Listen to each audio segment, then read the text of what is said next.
Chapter 20. Flash looked up at the Emperor's box.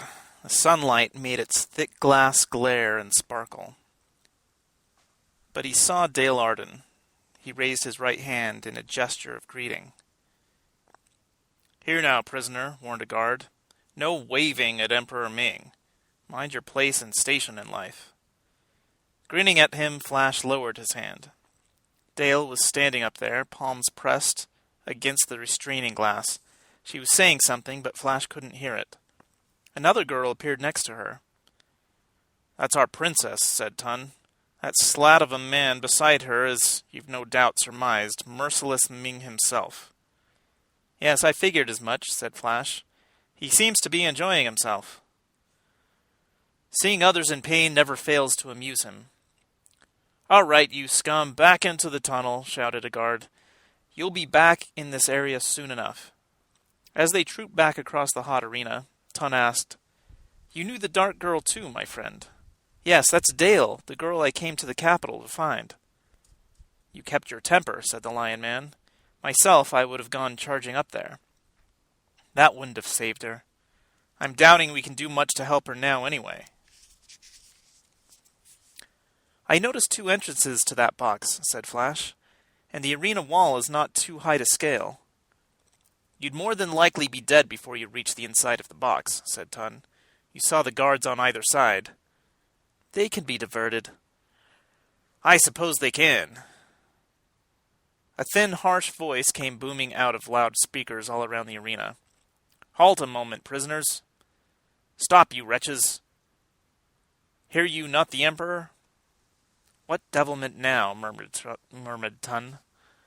"Princess Aura, whom I know all my subjects love nearly as much as I do, has prevailed upon me to grant the prisoners one favor," continued the voice of the Emperor. Thus it is that I now make this solemn pledge to you prisoners. Any man who wins 2 events in today's contest will also win his freedom."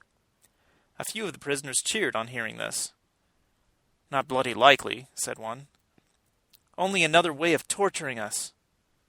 "Why debate?" laughed a guard. "Not one of you is going to win." "What do you think, Tun?" Flash asked his companion. Tun scratched his yellow mane. "Ming cannot be trusted," he said. "Yet it is possible. Aura has some influence on him." Flash nodded thoughtfully. "You can't do this, Father," Aura insisted, her hand gripping the back of his chair. He watched her out of the corners of his eyes. "It strikes me you're excessively interested in Flash Gordon, my dear," he said. "What will Dale Arden think?" "You already know what I think," said Dale. "You're being absolute vicious in—" "Vicious?" the Emperor frowned at Dale. "Did I not promise freedom to any man who was victorious?" "Flash Gordon," said Dale. "Flash and all of us came to Mongo on a peaceful mission. You're treating him like an enemy of the state." "I assure you I'm treating him quite well. In point of fact, these tournaments are among my gentler methods of dealing with dissenters." "Flash," protested Aura, still standing behind her father's chair, "isn't a dissenter. He and Tun saved my life. I told you all this before, Father, and still you—" "Yes, you have told me all this before, Aura. I am quite weary of hearing it." He leaned forward, gave a signal with one spidery hand. About half of the huge crowd of spectators applauded as the side gate in the arena swung open. 2 ape-men emerged, hunched, long, hairy arms swinging. One of them lifted a shaggy hand to shield his eyes against the afternoon glare. Next, 2 prisoners were prodded out of their tunnel into the arena. The crowd grew silent, expectant. The only sound in the arena was that of the pennants snapping in the light wind. An ape-man snarled, growled, then went charging toward the 2 prisoners. They were both small men of middle age. A few feet from them, the ape-man halted. More slowly, the second ape-man began stalking across the tanbark. The prisoners remained on the same spot. With a roar, the nearest ape-man leaped, grabbed hold one of the men. The other prisoner backed away. The ape-man lifted the small man high up over his head, threw him full force against the stone wall of the arena. He jerked him up from the ground and threw him again. Half of the audience cheered approval. The man was a bent and broken heap on the ground. Diving at him, the ape-man tore at his throat with his teeth. Dale looked away. "You'll find the moment of the kill is the most fascinating part, my dear." Ming took hold of her face, sharp fingers digging into her jaw, and forced her to turn her head back toward the arena. "There's one fellow who won't win his freedom today," remarked Haldor. A moment later, the second ape-man killed the second prisoner.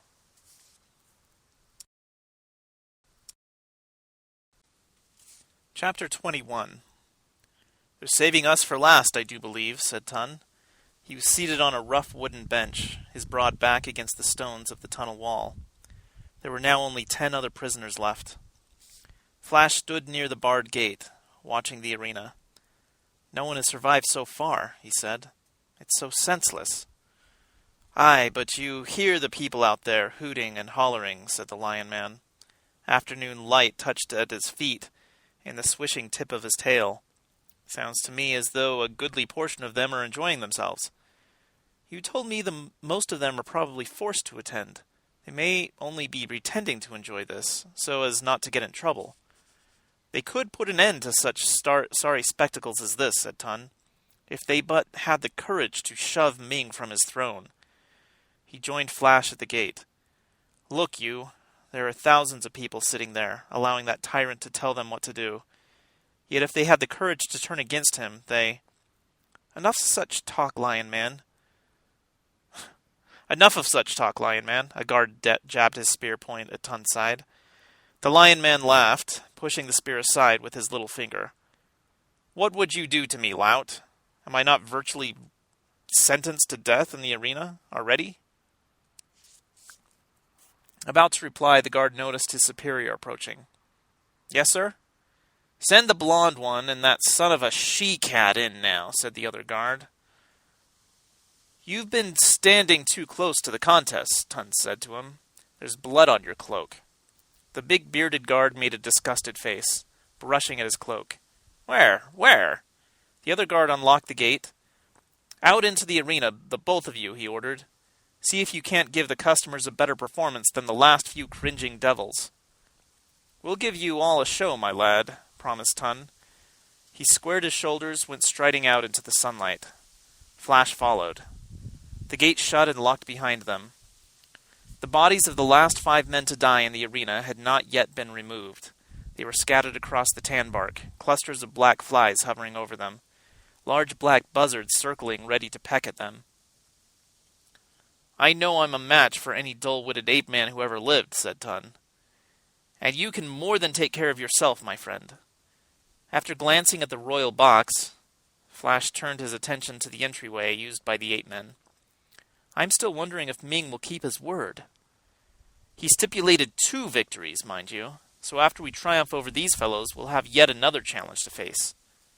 Here they are. 2 fresh ape-men were in the arena now. The pair moved slowly, coming nearer and nearer to Flash and the Lion Man. "By the 7 blue eyes of the god of thunder," said Tun. "I hate this waiting around." He went running straight at the approaching ape-men. "Look out, you numbskulls!" Surprised, one of the ape-men took a step back. The other kept coming, teeth showing in a twisted snarl. "You look like the baboon with the most spunk," said the Lion Man. "I'll be taking you on first." He threw himself through the air, ducked the angry swing of his opponent's fists. He slammed a blow into the ape-man's stomach, then a second, and a third. Flash, meantime, was approaching the other ape-man. "I'll give you a choice," Flash said to him. "Go back into your tunnel, otherwise I'm afraid I'll have to kill you." The hair across the ape-man's back bristled. "Kill you," he howled. "Me kill you." He jumped for Flash, but Flash was no longer there. As the ape-man sailed by, Flash thrust out a booted foot, at the same time delivering a chopping blow to the beast-man's thick neck. The ape-man fell on his face, gasping. Flash circled him, caught hold of his arm, and pulled him upright before sending him spinning away across the sun-bright arena. To his right, he heard a bone snapping. "Takes care of this fellow." Tun let the ape-man, his neck now broken, fall dead. "Need any assistance on the other one?" "No thanks," grinned Flash. The surviving ape-man, however, was not attempting to come near. He watched the body of his dead companion for a moment, scowled at Flash and Ton. Then he spun and ran from the arena. The crowd, nearly all of them this time, roared. The cheering continued for several long minutes. Finally it ceased, an anticipatory quiet filling the place. Every one of the thousands of spectators was watching the royal box. Finally a voice was heard over the loudspeakers. "The Emperor congratulates you," said Haldor. "He now reminds you that to win his freedom a man must survive not one, but 2 challenges." "Aye, we know that," said Ton. "Let's have number 2 and no more gab." Another gate in the wall rattled open.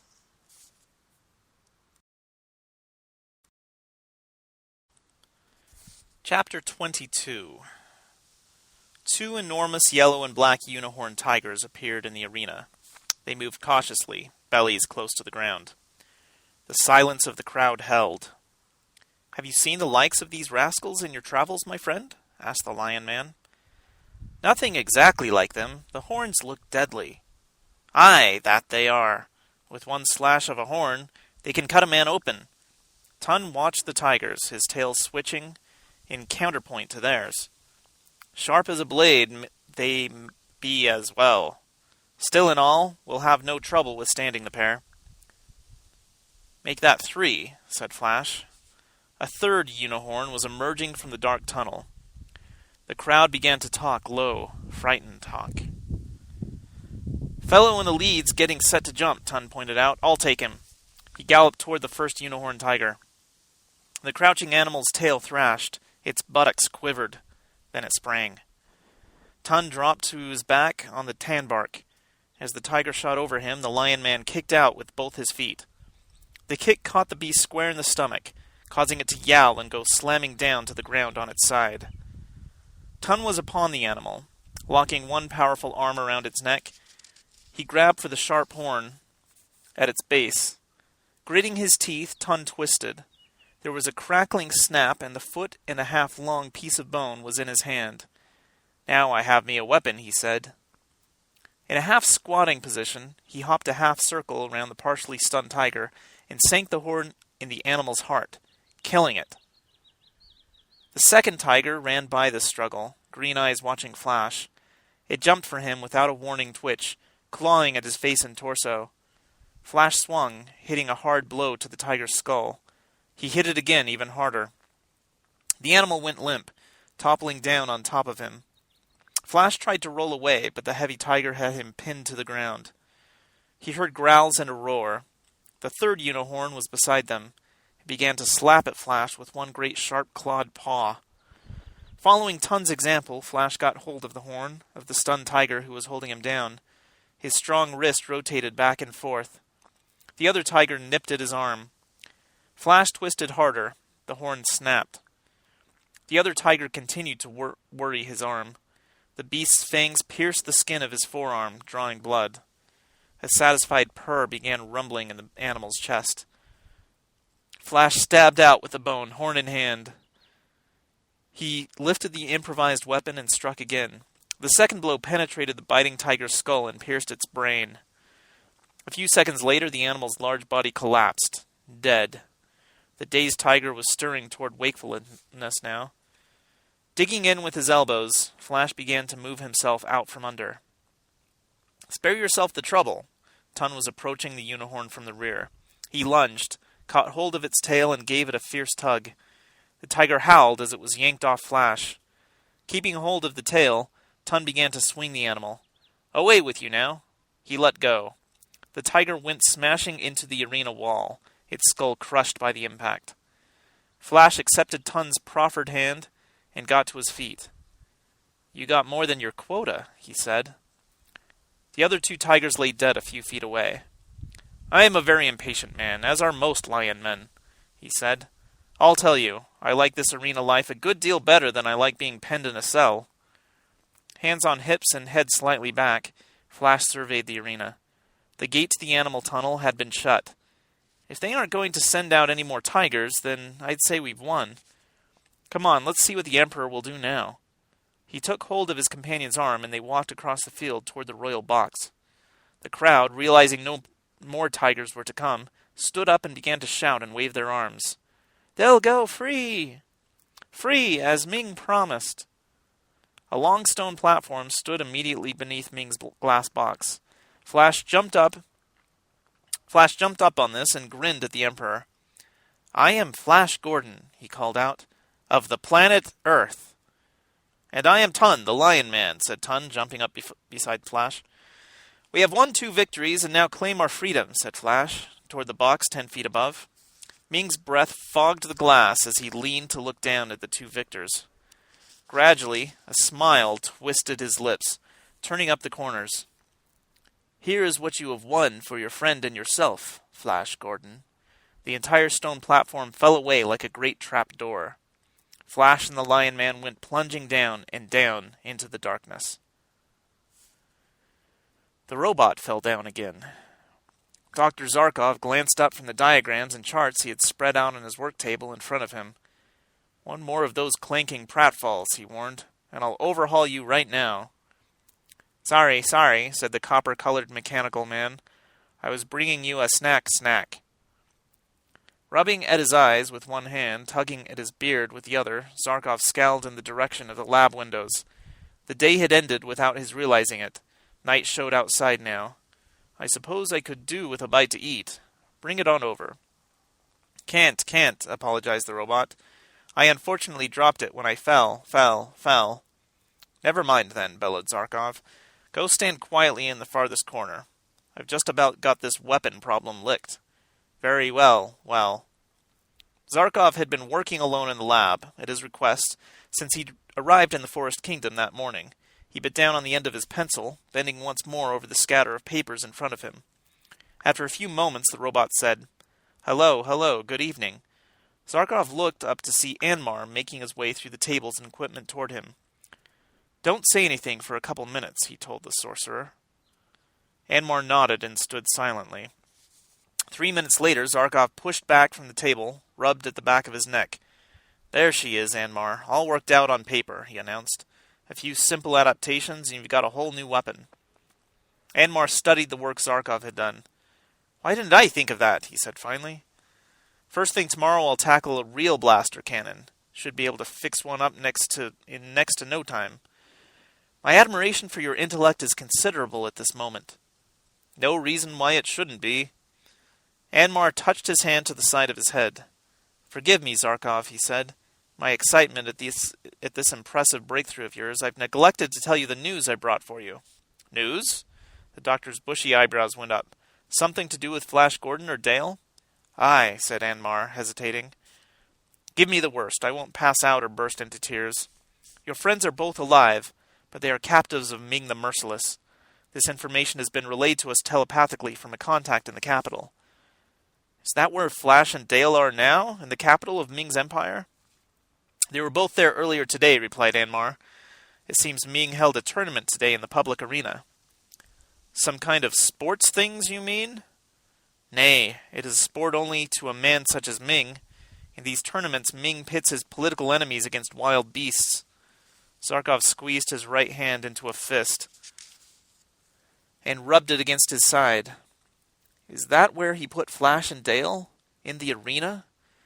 "Flash Gordon only. Dale Arden was at the tournament, but in the royal box with Ming and his coterie. If she is an attractive girl, and I see from your mind she is, then it is highly unlikely Ming will execute her. He has other things in mind for girls such as she." "I see," said Zarkov in a low-level voice. "Flash Gordon fought in the arena against the Ape-Men, and then against tigers," said Anmar. "He seems to have survived all challenges." "That's Flash, sure enough." "His exact whereabouts at present we don't know. Our informant believes he may have been returned to Ming's dungeons. At any rate, Zarkov, both he and the girl are alive."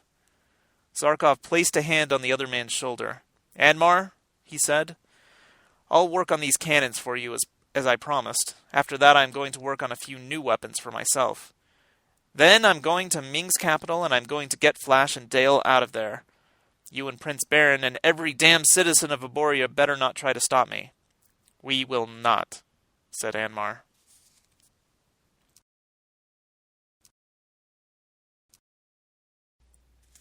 Chapter 23. Flash awoke. He was surrounded by a thick blackness. He remembered falling a considerable distance and landing on rocky ground.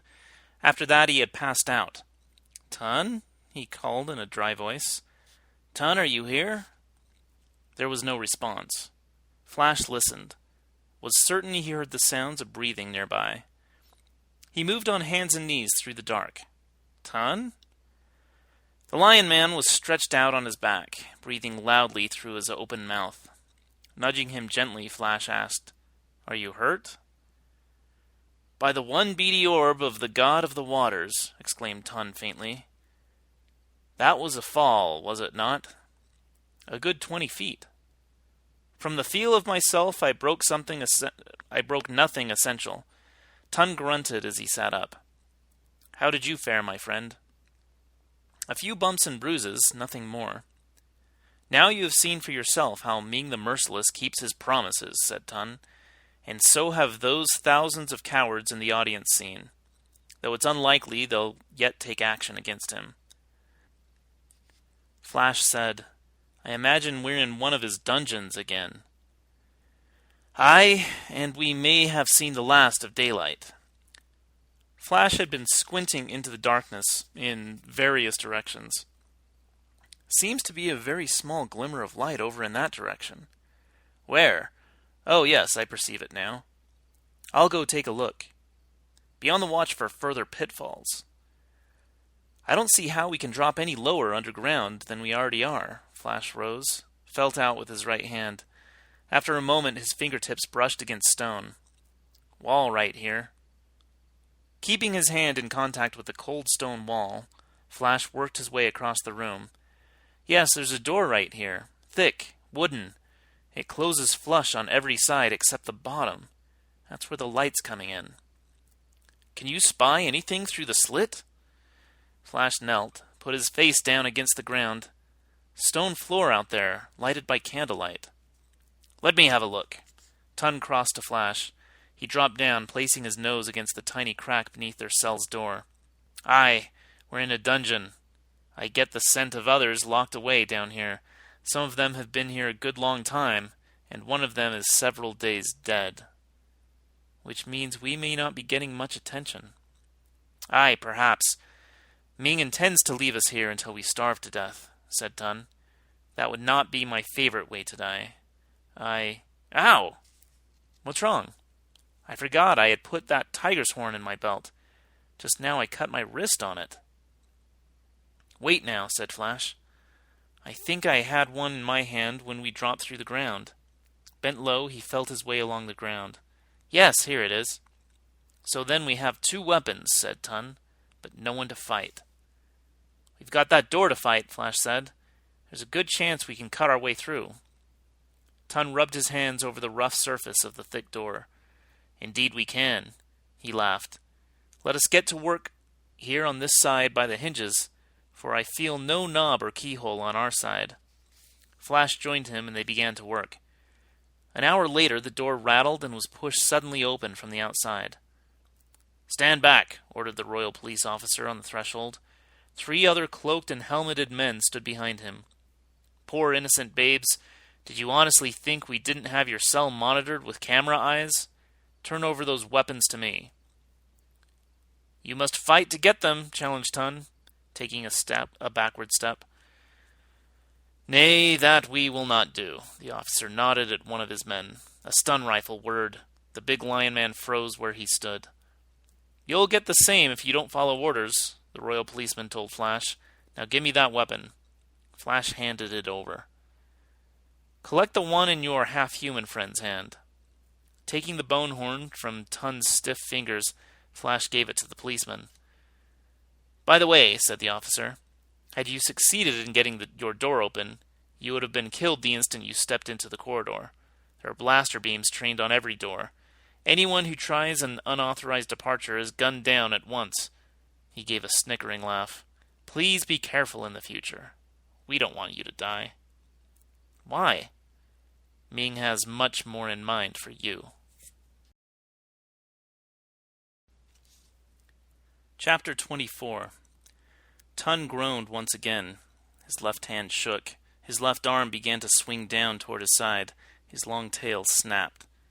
Flash had been long enough in the dark cell so that his eyes could make out the life-returning movements of the Lion Man.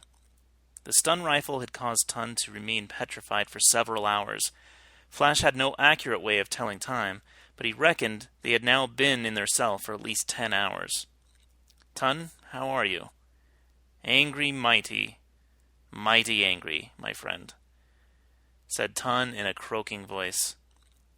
"By the long red whiskers of the god of chance, to think I allowed those whelps to do that to me without even getting a hand on one of them." Flash rubbed the big man's wrists and arms. "Still numb?" "A trifle, but I'm getting control of myself again," said Tun. "For a bit there I could still hear and understand what was going on, and then that ended. I was like some poor plow horse, sleeping on my feet." He stretched his arms over his head, causing his spine to crackle. "Did they bring us any food or drink during my catnap?" "No, nothing." "Then indeed Ming may mean for us to starve."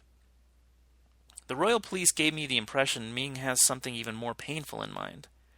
The Lion Man stooped, rubbing at his legs. "You know, my friend, I can understand why Ming hates me.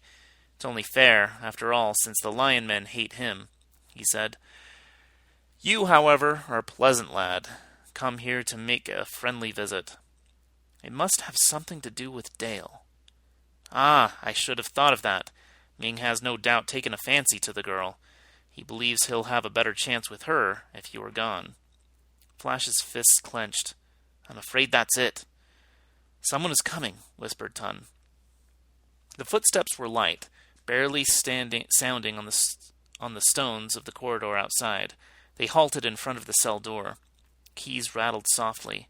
2 locks clicked, and a bolt was drawn. The door swung outward. Princess Aura, wearing a full-length black cloak, with its hood hiding her auburn hair, stood there. She stepped into the cell. "Come with me, quickly. I have an airship waiting," she said. "And I've seen to it the spy cameras watching this part of the dungeon won't work for the next few minutes. Come, hurry." "Can we trust you?" asked Tun. Yes, only please hurry." Flash took hold of her arm. "I can't leave the capital without Dale Arden." "If you stay here, you'll die. Die by torture, or under the claws of some dreadful beast. You must come with me now, Flash." "You know where Dale is?" Aura said. "Yes, she's in the North Tower, in the women's quarters." "Tell me how to get there," said Flash. "How to get there with as few people as possible noticing me." "You'll never make it there and back alive. Come with me now." Flash shook his head. "Tell me." After a second's hesitation, the princess said, "Very well. Here's what you must do." She gave him detailed instructions as quickly as she could on how to get from the dungeons to the North Tower of the palace. "But," she concluded, "my father has special guards outside her apartment."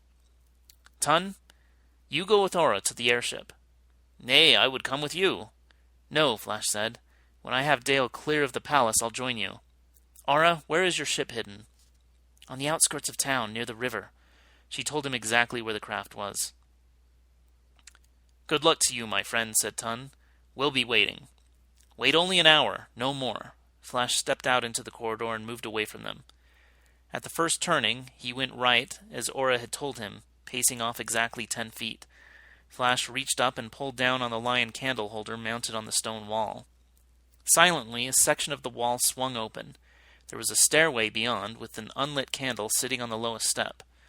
Flash took it, lighted it from the wall candle, and stepped through to the stairs. The wall closed behind him. It took Flash 10 minutes to travel through the walls of the dungeon, across a concealed catwalk, into the walls of Ming's palace. The air was hot and dry.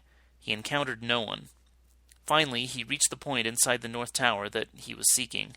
He located a stone flower on the wall and twisted it a full turn to the right. A narrow slice of wall swung inward. Thick velvet draperies blocked his view.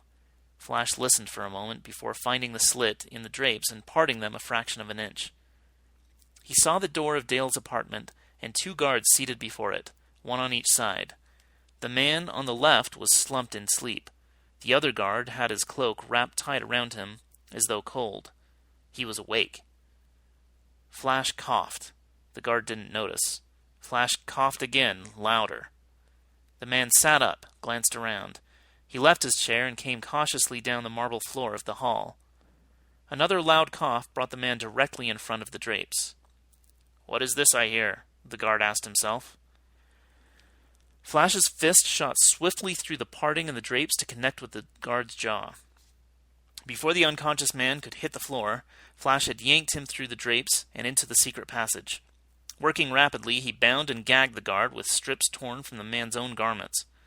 After borrowing his cloak and keys, Flash stepped out into the corridor, leaving the unconscious guard behind. The other guards slept on.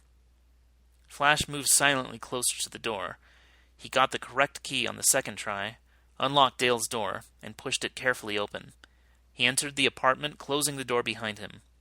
The dark-haired girl was at the open door to the balcony, watching the night sky. She turned, saying, "You're not supposed—" "Flash!" She came running across the thick white fur rug to him. "It's taken longer than I planned to find you." "Oh, Flash!" She put her arms around him. Flash kissed her, then gently pushed her back. "We've got to get out of here right now, Dale." "They took all my things, so I will go as I am. Does Ming have Dr. Zarkov?" "No," she said. "Didn't you rendezvous with him after the crash?" "I was too late," replied Flash. "My guess is he was grabbed by someone, but if not by Ming's men, I don't know who." Dale gave him one more quick hug. "Okay, I'm ready. We can talk later." They had taken 2 steps toward the door when it opened. Ming stepped into the apartment.